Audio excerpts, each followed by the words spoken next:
My name's Chase Allen. I am the fairly new, media director for Turning Point Action Rhode Island Alliance. Beautiful. So, yeah, I've been doing a lot of great work with them. I'm here today on their behalf, so everything that I captured, you'll see wherever they post it. And you're going to have to share some with us so we can post it. Of course, you got it. We all work together here in the state of Rhode Absolutely. Island. We're all on the same team. Yep. This is what we do. This is what we live for. And if it wasn't for good people like them and myself and others, then we wouldn't be anywhere. Right. Isn't that the truth? Right. So, a little bit of what I've done. This isn't my first rodeo. I'm presidentially pardoned by Donald Trump, which I love. Really? Yeah, I have the official DOJ document. Give us a background on what happened and how did you get pardoned? Well, I was there on January 6th, and so I was outside with the media, and because I did stomp on an already broken, empty camera, a Pelican case, twice, and I became public enemy number one. Oh, wow. Yeah. That's cool. Yeah. So it was definitely an experience going through all that, as you could imagine.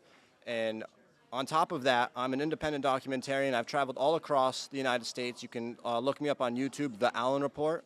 I'm also part of the top 3 best First Amendment auditing channels called Auditing America, which I've been part of. He started here in Rhode Island, and we've been doing that since 2018.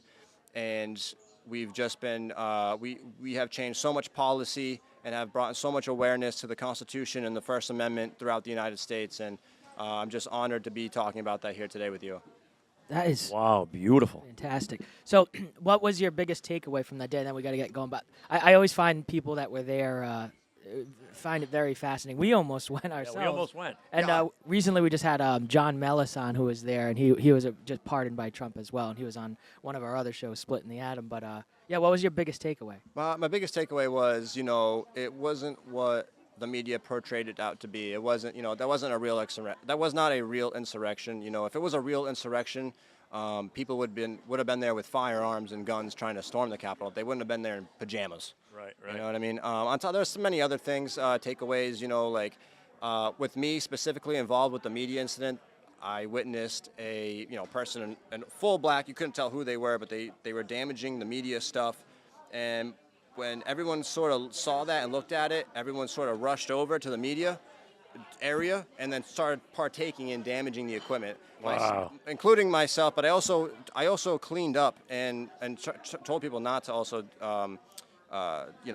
take part in the violence, so or any destruction of the media equipment, because I knew how they were going to turn it out to be, and I didn't realize that until after they were taking my picture. That's what I was going to say. Did you realize that at any point that that maybe you're going to get? Well, the thing was, I was in the Summer of Love in Portland, Oregon, and I also was in the Chop Zone in Seattle, and I could tell you the things that I witnessed, they got away with everything. I saw people, attack federal officers and get away with it. So me stomping on an already broken, empty camera equipment, I didn't think anything of it at the time.